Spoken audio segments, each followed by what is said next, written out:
Find out the correct sentence, এখানে চারটা option দেখতে পাচ্ছেন, আমাদের সঠিকটা খুঁজে বের করতে হবে, তাই না? সো এই ধরনের এমসিকিউ আমরা জাস্ট কয়েক সেকেন্ডের মাধ্যমে শর্টকাট টেকনিক ইউজ করে সলভ করব। জাস্ট আমাদের এই ভিডিওটি সম্পূর্ণ দেখবেন। দেখেন এখানে আমরা অনেকগুলো এমসিকিউ নিয়েছি, এই প্রত্যেকটা এমসিকিউ আপনি কয়েক সেকেন্ডের মধ্যে সলভ করতে পারবেন, সেটা আমি দেখাবো। আর আমাদের যে এমসিকিউ গুলো দেখতে পাচ্ছেন এগুলো হচ্ছে আমাদের এক্সাম 14 এর কোশ্চিন, এবং আমাদের এক্সাম ব্যাচে ভর্তি চলতেছে, এবং আমাদের এক্সাম ব্যাচের মেইন টার্গেট হচ্ছে পুরো মাস্টার বই কমপ্লিট করা। সো এই যে 1 নম্বর কোশ্চিন, এখানে বলছে আমাদের চারটা অপশনের মধ্যে সঠিকটা খুঁজে বের করতে হবে, তাই না? দেখেন এখানে প্রত্যেকটা অপশনের শুরুতে দেখেন হোয়েন আছে, তাই না? দেখেন হোয়েন এটা কিন্তু ডাব্লিউএস ওয়ার্ড, তাই না? সো আমি আপনাদের একটা শর্টকাট টেকনিক দিব, এটা সবাই মাথায় রাখবেন, এটা নোট করে নেন সবাই। এই যে ডাব্লিউএস কোশ্চিন, এইটা যদি সেন্টেন্সের শুরুতে বসে, এটা সবাই নোট করবেন। ডাব্লিউএইচ কোশ্চিন গুলা কোথায় বসে বলেন তো? যদি সেন্টেন্সের শুরুতে বসে সেক্ষেত্রে এরপরে আমাদের ভার্ব লাগে, ভার্ব মানে অক্সিলারি ভার্ব লাগে। ক্লিয়ার কি হচ্ছে? এটা যদি শুরুতে বসে, সো এই যে ডাব্লিউএস কোশ্চিন এটা যদি সেন্টেন্সের শুরুতে থাকে তাহলে এরপরে আমাদের ভার্ব বসে। আর ডাব্লিউএইচ কোশ্চিন এইটা যদি মাঝখানে বসে, কোথায় বলেন তো? মাঝখানে বসে, তাহলে এরপরে আমাদের সাবজেক্ট বসাতে হয়। ক্লিয়ার? আমি এখানে লিখে দিই। আমি আবারও বলতেছি, ডাব্লিউএস কোশ্চেন যদি সেন্টেন্সের শুরুতে বসে তাহলে এই ডাব্লিউএস কোশ্চেনের পরে আমাদের ভার্ব বসে। আর এটা যদি সেন্টেন্সের মাঝখানে অর্থাৎ মাঝে বসে সেক্ষেত্রে ডাব্লিউএস কোশ্চেনের পরে আমাদের সাবজেক্ট ব্যবহার করতে হয়। একদম সহজ, এটা নিয়ে আর যেন কনফিউশন না হয়। সো এখন এই যে 1 নম্বরে কি বলছে দেখেন, এই যে when have the program start, দেখেন হোয়েন আছে, এটা একটা ডাব্লিউএস কোশ্চেন কোথায় বসেছে? সেন্টেন্সের শুরুতে, তার মানে পরে কি হবে? আমাদের ভার্ব বসবে, তাই না? দেখেন শুরুতে হলে ভার্ব বসে, বাট এখানে দেখেন প্রোগ্রামটা কি বলেন তো? এটা হচ্ছে সাবজেক্ট, তার মানে এটা উত্তর হবে না, এটা ভুল। দেখেন ডি নম্বর এটাও ভুল। এখন দেখেন এ আর বি, দেখেন এখানে হ্যাভ আছে, এখানে ইজ আছে, দেখেন দুইটাতে ভার্ব আছে, তার মানে এই দুইটা উত্তর হতে পারে। সো এখন এই যে 1 নম্বর দেখেন এখানে হ্যাভ আছে, এটা কিন্তু একটা হ্যাভ ভার্ব। হ্যাভ ভার্ব হচ্ছে তিনটা, হ্যাভ, হ্যাজ, হ্যাড। এই হ্যাভ ভার্বের পরে যদি কোনো ভার্ব বসে সেটা সর্বদা ভার্বের 3 নম্বর ফর্মে বসে, এটা কিন্তু আমি বারবার বলে আসি, তাই না? এই জায়গাতে যেহেতু হ্যাভ ভার্ব বসেছে তার মানে এই জায়গাতে এই যে স্টার্ট, এটা ভার্বের 3 নম্বর ফর্মে স্টার্টেড হওয়া লাগতো, তাই না? বাট এখানে কি আছে? শুধু স্টার্ট, দ্যাটস ওয়াই দেখেন এটা আমাদের ভুল। দেখেন আমি কিন্তু এখানে চারটা অপশনের মধ্যে তিনটা জায়গাতে আমার তিনটা অপশনে ভুল পেয়ে গেছি। সো বাকি থাকে 2 নম্বর, এটা আমাদের সঠিক উত্তর। তারপর দেখেন 2 নম্বর, এখানে বলছে which of the following sentence is correct. এখানে দেখেন চারটা অপশন দেখতে পাচ্ছেন, এখানে হোয়াই আছে সেন্টেন্সের শুরুতে, তার মানে এরপর আমাদের কি লাগবে? ভার্ব লাগবে। বাট ইউ একটা সাবজেক্ট, এটা ভুল। দেখেন হ্যাভ একটা সাবজেক্ট, এটাও আমাদের ভুল। এখন যদি উত্তর হয় তাহলে বি আর সি এই দুটার মধ্যে উত্তর হবে। বি নম্বরে দেখেন ডিড, এটা কিন্তু একটা অক্সিলারি ভার্ব, তাই না? তারপরে দেখেন হ্যাভ আবার অক্সিলারি ভার্ব নিছে, তারপর দেখেন আবার ভার্বের 3 নম্বর ফর্ম ইউজ করছে, মানে মেইন ভার্ব। দেখেন একটা সেন্টেন্সে কিন্তু এইভাবে দুইটা অক্সিলারি ভার্ব কিন্তু বসে না, তার মানে দেখেন হয় হ্যাভ হবে না অথবা ডিড হবে না, দুটোর মধ্যে একটা ভুল। তার মানে দেখেন এটা আমাদের বাদ গেল, বাকি থাকে দেখেন সি নম্বর, এটা আমাদের সঠিক উত্তর। মানে বুঝতে পারছেন কতটা সহজ? জাস্ট আমি একটা টেকনিক দিলাম, দেখেন এগুলো ইজিতে হয়ে যাচ্ছে। তারপর দেখেন 3 নম্বর হোয়েন, এটা কোথায় আছে? শুরুতে আছে, এরপর আমাদের কি বসবে? ভার্ব বসবে। বাট এখানে ইউ একটা কি সাবজেক্ট, এটা উত্তর হবে না। তারপর দেখেন এই যে টক, এটা একটা ভার্ব, ডিড একটা ভার্ব, সি নাম্বার এটাও একটা ভার্ব, তাই না? সো এই তিনটার মধ্যে কোনটা উত্তর হবে? এটাই তো, তাই না? এখন দেখেন হোয়েন এরপরে আমাদের একটা অক্সিলারি ভার্ব লাগবে না, কারণ এখানে দেখেন কোশ্চেন মার্ক করা আছে, একটা অক্সিলারি ভার্ব লাগবে। বাট দেখেন এখানে কিন্তু টক, এখানে কিন্তু অক্সিলারি ভার্ব নাই, তার মানে এটা উত্তর হবে না। এখন দেখেন ডিড, এখানে একটা অক্সিলারি ভার্ব, এখানেও ডিড অক্সিলারি ভার্ব, তার মানে এই দুইটার মধ্যে আমাদের উত্তর হবে। এটা আমাদের ক্লিয়ার। এখন এই জায়গাতে লক্ষ্য করেন ডি নম্বরে এখানে আছে টকড, ভার্বের ভি2 ফর্ম, তাই না? যেহেতু ডিড এখানে ভার্বের ভি2 ফর্ম করা আছে, পরবর্তীতে আর করার কোনো প্রয়োজন আছে? কোনো প্রয়োজন নাই, এখানে কিন্তু টকড হবে না। আমি সোজা কথা বলি, আমাদের যে ডু ভার্ব আছে, ডু, ডাস, ডিড, এই তিনটা পরে আমাদের ভার্বের বেস ফর্ম বসাতে হয়। আমার কথা আমি আমি লিখে দিচ্ছি দিচ্ছি এগুলা দেখেন। আমাদের ডু ভার্ব কয়টা বলেন তো? তিনটা। একটা হচ্ছে ডু, তারপর হচ্ছে ডাজ, আর একটা কি বলেন তো? আর একটা হচ্ছে ডিড। এই তিনটার পরে আমাদের কি বসে বলেন তো? এই তিনটা পরে আমাদের সর্বদা ভার্বের বেস ফর্ম বসে। কথা ক্লিয়ার? সো এটা আর ভুল হবে না। দেখেন এখানে ভার্বের ভি2 ফর্ম আছে, দ্যাটস এটা ভুল। দেখেন এই যে C number did you talk, দেখেন ভার্বের বেস ফর্ম, এটা আমাদের সঠিক উত্তর। দেখেন আমি কিন্তু প্রত্যেকটা ব্যাখ্যা দিচ্ছি, যেটা সঠিক উত্তর সেটা তো ব্যাখ্যা দিচ্ছি, বাকি যে তিনটা অপশন কেন ভুল গেল এটাও কিন্তু আমি এক্সপ্লেন করতেছি। আমাদের কিন্তু এইভাবে প্র্যাকটিস করতে হয়। সো এরপর এই যে 4 নম্বর অপশনটা দেখেন, এখানে বলছে আই ডোন্ট রিমেম্বার, ঢাকা বিশ্ববিদ্যালয়ে এসেছিল, তাই না? দেখেন এই জায়গাতে যে হোয়াট, এইটা কিন্তু সেন্টেন্সের মাঝে আছে, দেখেন মাঝখানে আছে। এখন মাঝখানে থাকলে এরপর আমাদের কি বসে, সাবজেক্ট বসানো লাগে, তাই না? বাট ইজ একটা কি অক্সিলারি ভার্ব, এটা উত্তর হবে না। তারপর দেখেন এই যে ইজ, এটা একটা অক্সিলারি ভার্ব, এটা উত্তর হবে না। এখন দেখেন হোয়াট হার নেম, সাবজেক্ট। আর দেখেন হি নেম, দেখেন আমি যখন নাম থাকবে, নাম তো একটা কি বলতো নেম, এটা তো একটা নাউন। আর নাউনের আগে কি বসে, অ্যাডজেক্টিভ বসে। এই জায়গাতে আমাদের প্রোনাউনের অ্যাডজেক্টিভ ফর্ম হার বসানো লাগতো, বুঝতে পারছেন? বাট এখানে আছে কি বলুন তো, ডিরেক্টলি প্রোনাউন আছে, সো এটা আমাদের উত্তর হবে না। দেখেন এই যে সি নাম্বার, এটা আমাদের সঠিক উত্তর, যে হোয়াট হার নেম ইজ, এটা হচ্ছে মোস্ট অ্যাপ্রোপ্রিয়েট অ্যান্সার। ক্লিয়ার? এই জায়গাতে নেম একটা নাউন, তাই এখানে এই যে এই জায়গাতে হার এটা নেওয়া লাগছে। এরপর দেখেন 5 নাম্বার, দেখেন এটা 13তম বিসিএস এ এসেছিল। So এখানে বলছে what is the meaning of the word sequences. Sequence মানে কি, ধারাবাহিকতা, ফলো করা কোনো কিছু। এটা তো সহজ, দেখেন টু ফলো, এইগুলো মেমোরাইজিং, এগুলো আপনাদের মুখস্থ করতে হবে, বুঝতে পারছেন? এরপর চলেন 6 নাম্বার, দেখেন 6 নাম্বার এখানে বলছে কুড ইউ টেল মি। দেখেন এটা কিন্তু সেন্টেন্সের মাঝখানে জায়গা, তাই না? হয় তাহলে কোথায় বসেছে, মাঝখানে। এখন দেখেন এখানে আমাদের হয় বসানো লাগবে, বাট 2 নম্বরে দেখেন হয় আছে কোথায়, শেষে। এটা তো কোনোদিনই হয় না, এটা তো এমনিতেই ভুল, আমরা সবাই জানি।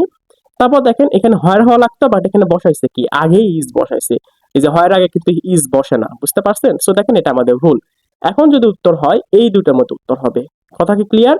এখন দেখেন হোয়ার ইজ, হোয়ার যেহেতু মাঝখানে বসেছে, এরপর আমাদের কি লাগবে, আমাদের একটা সাবজেক্ট বসানো লাগবে, বাট এখানে ইজ একটা কি, এটা একটা অক্সিলারি ভার্ব। সো দেখেন এটা আমাদের উত্তর হবে না। তাহলে বাকি থাকে দেখেন সি নাম্বার, এটা আমাদের মোস্ট অ্যাপ্রোপ্রিয়েট অ্যান্সার। সো এরপর 7 নাম্বার দেখেন, এখানে বলছে many freedom fighters died dash the liberation of the country. দেখেন কেউ যদি দেশের জন্য মারা যায়, সেক্ষেত্রে আমরা প্রিপোজিশন হিসাবে ফর ইউজ করি, এটা কিন্তু আমরা সবাই জানি, তাই না? সেখানে উত্তর হবে আমাদের ফর। সো দেখেন এটা নিয়ে আমাদের সবার কনফিউশন থাকে যে ডাইড বাই হবে না অফ হবে না ফর হবে না ইন হবে, এইগুলো কিন্তু একটা কনফিউশনের বিষয়। সো এইগুলো নিয়ে আমার কিন্তু একটা ভিডিও আছে, আপনি সেই ভিডিও দেখে আসবেন।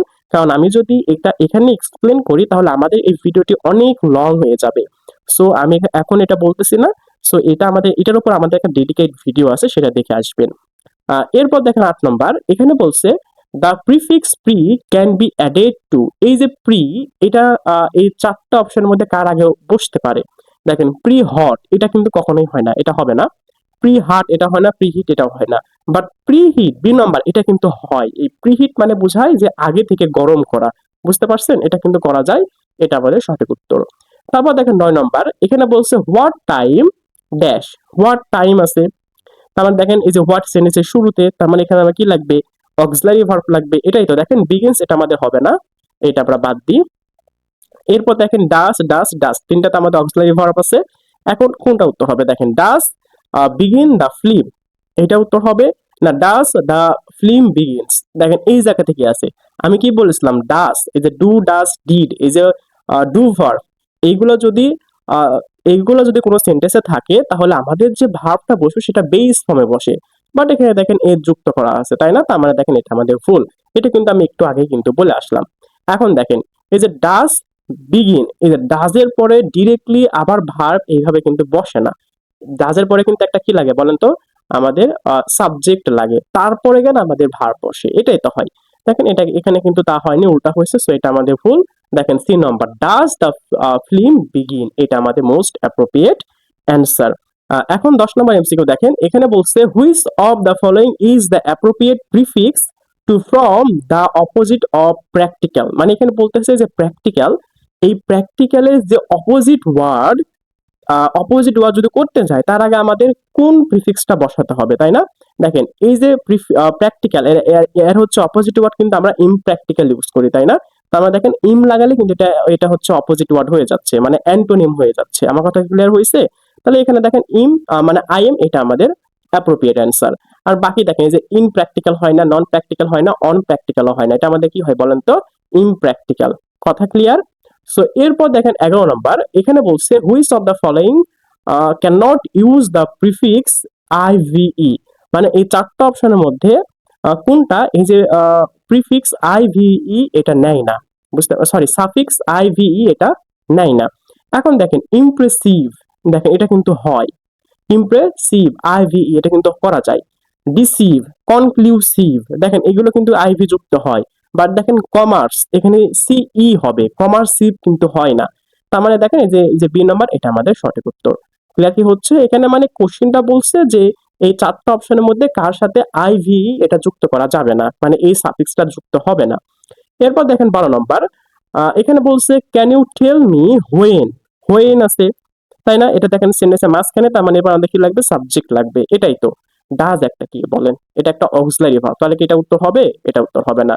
দেখেন লিভস এর যুক্ত করা আছে, এটাও একটা ভার্ব, হবে না। উইল একটা কি অক্সিলারি ভার্ব, এটাও হবে না। বাকি থাকে দেখেন বি নম্বর, এটা আমাদের সঠিক উত্তর। দেখেন কত সহজ, পানির মতো সোজা। এরপর দেখেন ১৩ নম্বর, এখানে বলছে ব্ল্যাক শিপ ইজ। এই যে ব্ল্যাক শিপ এটা আসলে কি বলেন তো? এটা একটা কি ফ্রেজ, ক্লজ, আ গ্রুপ অথবা অ্যান ইডিয়ম? এটা কি হবে বলেন তো? এইটা আপনার জন্য হোমওয়ার্ক। এটা খুবই সহজ একটা এমসিকিউ। এটা অবশ্যই সবাই কমেন্টে জানাবেন। আর আমাদের এই ভিডিও যদি ভালো লেগে থাকে তাহলে কিন্তু আমাদের ভিডিওটি শেয়ার করে দিবেন, একটা লাইক করবেন আর এখনই ফলো করে নেন। ফলো করতে কিন্তু কখনোই ভুলবেন না। এরপরে আপনাদের জন্য আমাদের ৪ টি অ্যানাউন্সমেন্ট আছে। ১ম টি হচ্ছে স্মার্ট পকেট গ্রামার। আমি মূলত মাস্টার বইয়ে প্রায় 95% গ্রামার রুল টপিক ওয়াইজ সুন্দর করে সাজিয়ে ছোট্ট একটি নোট তৈরি করেছি, যার নাম হচ্ছে স্মার্ট পকেট গ্রামার। এবং আমাদের স্মার্ট পকেট গ্রামারের পেজ সংখ্যা মাত্র ২৯, এবং এই ২৯ পেজের মধ্যে পুরো মাস্টার বইয়ের সকল গ্রামার রুল দেওয়া আছে।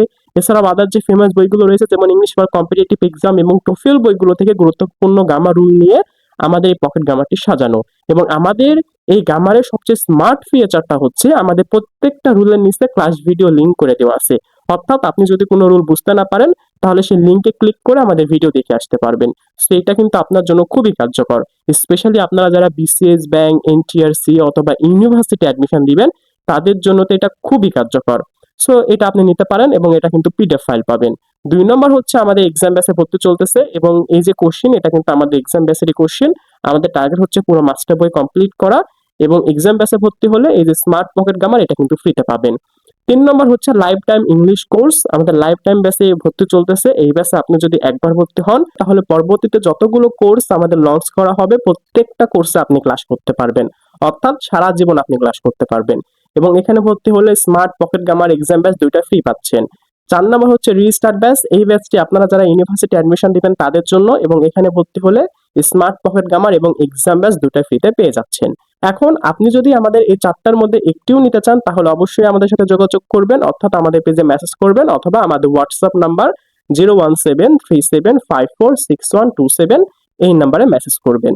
সো ১৪ নম্বর হচ্ছে which of the following sentence is correct. ৪ টা অপশন দেওয়া আছে, কোনটা কারেক্ট, তাই না? সেখানে বলছে হোয়ার ওয়াজ হি বোর্ন। দেখেন এই যে জন্মগ্রহণের কথা বলা হচ্ছে, তাই না? যে সে কোথায় জন্মগ্রহণ করেছিল।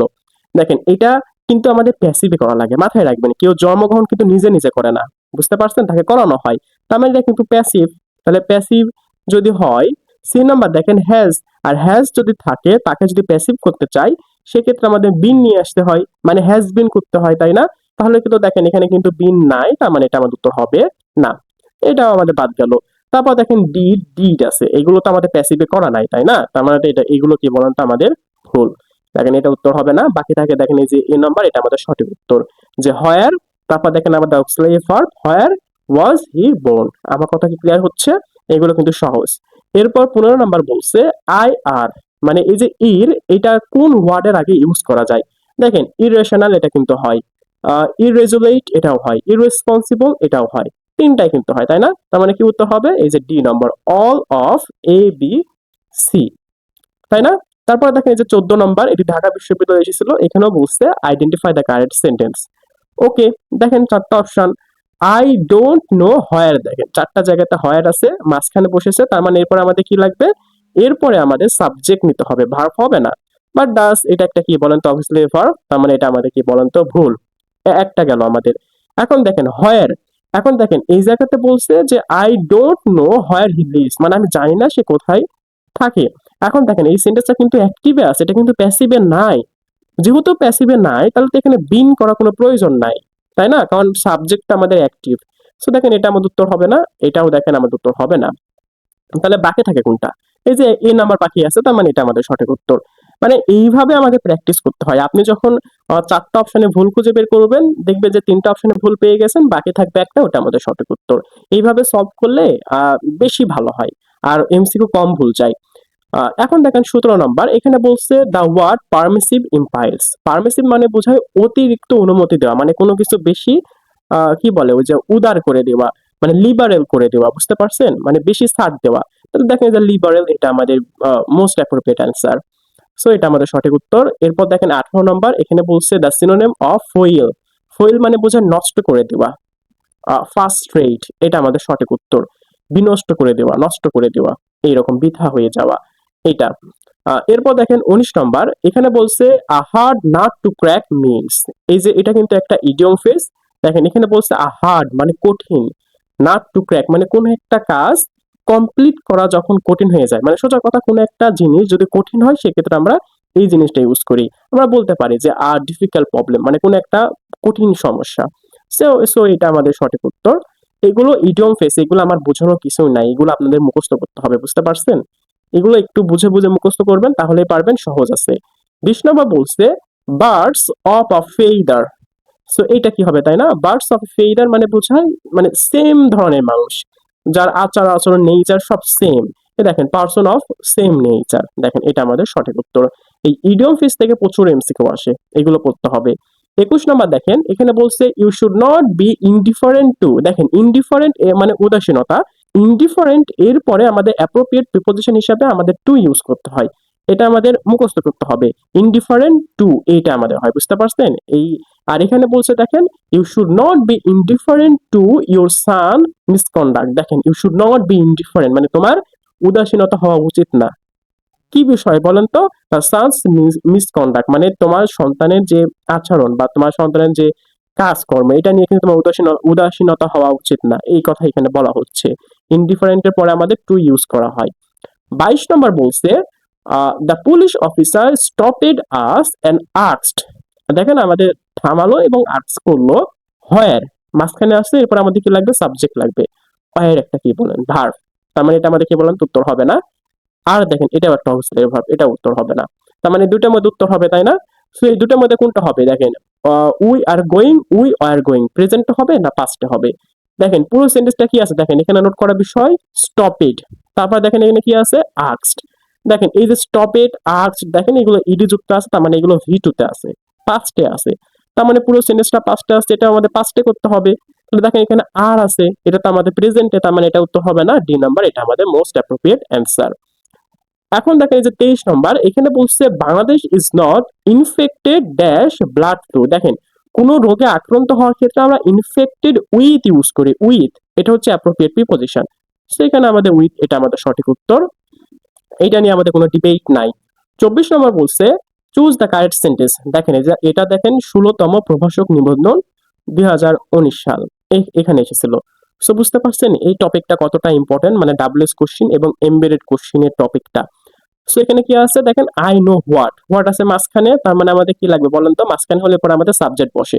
ডাজ একটা কি বলেন তো, ভার্ব, এটা ভার্ব এটা ভার্ব, তিনটাই হবে না। দেখেন এই যে হি আছে সাবজেক্ট, এটা আমাদের সঠিক উত্তর, হি ওয়ান্টস। দেখেন শর্টকাট টেকনিক জানলে এগুলো পানি, এগুলো কঠিন না, খুবই সহজ। তারপর এই যে 25 নম্বর দেখেন এখানে বলছে you should try to cut, you should try to cut dash on coffee, so you drink far too much of it. So এই পুরো সেন্টেন্সটা বলছেন, এখানে বলছে you should try to cut dash on coffee, you drink far too much of it মানে তুমি প্রচুর পরিমাণে কফি খাও। এই যে টু দেখতে পাচ্ছেন, এই টি ডাবল এটা ইউজ করা হয় যখন কোনো কাজ মাত্রা অতিরিক্ত করা হয় তখন। তার মানে সে অনেক বেশি কফি খায় তাই না, এখন এত বেশি কফি খেলে অবশ্যই তো তাকে কফি খাওয়া কমানো উচিত। তার মানে এখানে বোঝাচ্ছে যে you should try to cut down on coffee মানে তোমার কফি খাওয়া কমানো উচিত। কাট ডাউন মানে কমিয়ে আনা।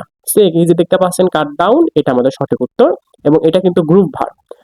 সো এখানে আমরা টোটাল 25টা এমসিকিউ সলভ করলাম। আর এই যে দেখতে পাচ্ছেন আমাদের 4টা কোর্স, 4টার মধ্যে একটাও নিতে চাইলে অবশ্যই আমাদের সাথে যোগাযোগ করবেন। আর আমাদের এখানে কিন্তু একটা হোমওয়ার্ক দেওয়া ছিল, সেটা হচ্ছে যে 13 নম্বর ব্ল্যাক শিপ, এটা আসলে কি, এটা অবশ্যই কমেন্টে জানাবেন। আর আমাদের এই ভিডিও যদি ভালো লাগে তাহলে একটি শেয়ার করবেন, লাইক করবেন এবং আমাদের পেজটি ফলো করতে ভুলবেন না। আল্লাহ হাফেজ।